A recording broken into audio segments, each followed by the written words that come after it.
Hello friends, आज की कहानी बहुत ही इंटरेस्टिंग होने वाली है।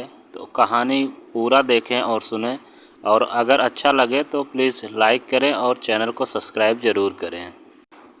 फ़ोन की घंटी बजी और शिवानी ने फ़ोन उठाया। उधर से कोई बोला, भाभी, और रोने की आवाज़ आने लगी।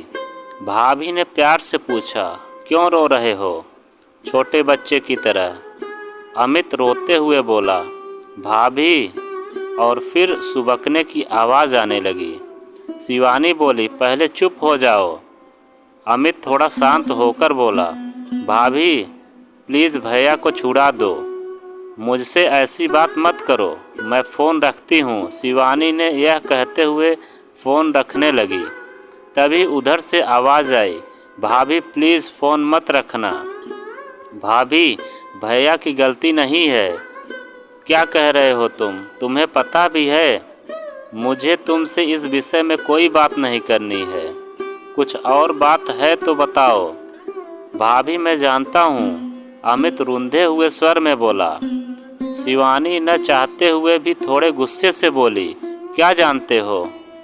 यही कि भैया ने आपको मारा, और क्यों मारा ये भी जानता हूँ। अमित थोड़ा धीरे से बोला।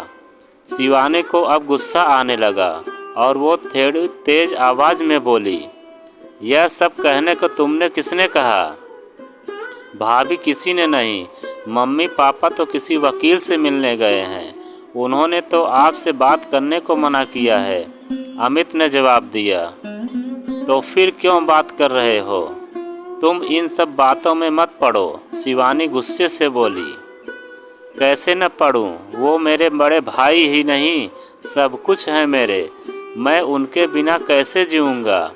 गलती मैंने की और सज़ा भैया भुगत रहे हैं, अमित कहकर चुप हो गया। तुमने कोई गलती नहीं की, तुम्हारे भैया ने मुझे मारा है। एक बार नहीं, 2 बार, पहले थप्पड़ मारा और फिर अगले दिन गला दबाने की कोशिश की। शिवाली झुंझलाहट में सब बोल गई। अमित भी चीखकर बोला, माँ ने कहा था कि उसने अमित की स्कूल की यूनिफॉर्म की टाई और बेल्ट क्यों छुपाई थी। वो भैया को बार बार फ़ोन करके परेशान किए जा रही थी। भैया ने बताया कि आपने ऐसा कुछ नहीं किया। उन्होंने कहा आप झूठ बोल रही हैं, आप चाहती ही नहीं कि मैं पढ़ूं। बस भैया को गुस्सा आ गया। मैंने सोचा भैया जब शांत हो जाएंगे तो मैं सच बता दूंगा। तुम क्या कह रहे हो, तुम्हें पता भी है? शिवानी हैरान होकर बोली।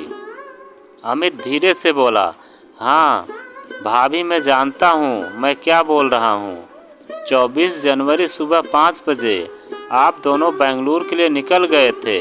मुझे लगा था उस दिन मैं स्कूल की छुट्टी कर लूँगा, पर मम्मी पापा बोले, नहीं, कोई छुट्टी नहीं, स्कूल जाओ। स्कूल में मेरा टेस्ट था और मैंने याद नहीं किया था। मम्मी पापा को पता था कि बुधवार को स्कूल की यूनिफॉर्म की चेकिंग होती है, इसलिए मैंने टाई बेल्ट जल्दी से बेड के नीचे डाल दी और उनके साथ ढूंढने लग गया। बस ढूंढते ढूंढते समय कट गया। मम्मी को लगा आप छुपा कर गई हैं। उन्होंने तभी भैया को फ़ोन लगाकर गुस्से में आपके लिए बहुत कुछ कहा और साथ में यह भी कह दिया, आप चाहती ही नहीं मैं पढ़ूं। मुझे यह नहीं पता था यह इतनी बड़ी बात हो जाएगी। सॉरी भाभी, शिवानी ने दर्द भरी आवाज़ में कहा। तुमने यह बात अपने भैया से क्यों नहीं बताई? मैंने भैया को फ़ोन किया था, पर भैया ने कहा बाद में बात करूँगा। मैं डर भी गया था। भाभी, प्लीज़ मेरे भैया को जेल से निकाल दो, उनकी ज़िंदगी खराब हो जाएगी। उन्होंने बहुत मेहनत की है, तब जाकर इतनी अच्छी नौकरी मिली है। भाभी प्लीज़ मेरी खातिर, ये कहकर अमित ज़ोर ज़ोर से रोने लगा। शिवानी बोली, चुप हो जाओ, मैं तुम्हारे भैया को जेल से निकाल दूंगी, पर तुम प्रॉमिस करो तुम हमारी इन सब बातों के बारे में कभी किसी को नहीं बताओगे, अपने भैया तक को नहीं। आज के बाद मुझसे बात भी नहीं करोगे। शिवानी ने फ़ोन रख दिया। फ़ोन रखकर वो फूट फूट कर रोने लगी। थोड़ी देर बाद चुप हो गई और कंप्लेंट वापस कैसे लेनी है सोचने लगी, क्योंकि पापा ने ही वहां से थाने फ़ोन किया था और पुलिस रात को आकर पकड़ कर ले गई थी। तभी दरवाजे पर बेल बजती है। वह दरवाजे के पीप होल से देखकर दरवाज़ा खोल देती है और दरवाज़ा खोलते ही अपने पापा के गले लगकर खूब रोती है। उसके पापा की भी आंखें नम हो जाती हैं। फिर उसके पापा उसे चुप करवाते हैं और उससे कहते हैं, तैयार हो जाओ, थाने जाना है, FIR लिखवानी है। रात को सिर्फ तुम्हारे प्रोटेक्शन के लिए पुलिस उसे ले गई थी। शिवानी पहले अपने पापा को पानी देती है और फिर चाय बनाकर लाती है। पापा कहते हैं, चाय क्यों बनाई? शिवानी कहती है, पापा पहले मुझे आपसे कुछ बातें करनी है। और फिर वह बैठकर सब बातें बताती है। बातें सुनकर पापा एक गहरी लंबी सांस लेते हैं और कहते हैं, तो अब तू क्या करना चाहती है? दुखी मन से पूछते हैं। पापा मुझे कुछ नहीं करना, बस आप उस इंसान को जेल से निकलवा दो और अब मैं अपनी ज़िंदगी खुद ही जीऊँगी। अभी आपके साथ आपके घर जाऊँगी और नौकरी करूँगी, बस अभी और कुछ नहीं। उसके पापा उसके सर पर हाथ रखकर एक लंबी सांस लेते हैं और कहते हैं, बेटा वो तेरा घर है और सदा तेरा ही घर रहेगा। भावुक उठते हैं। फिर अपने को संभालते हुए कहते हैं, तू जो चाहे कर, बस खुश रहने की कोशिश कर। और खुद के आंसू संभाल नहीं पा रहे थे।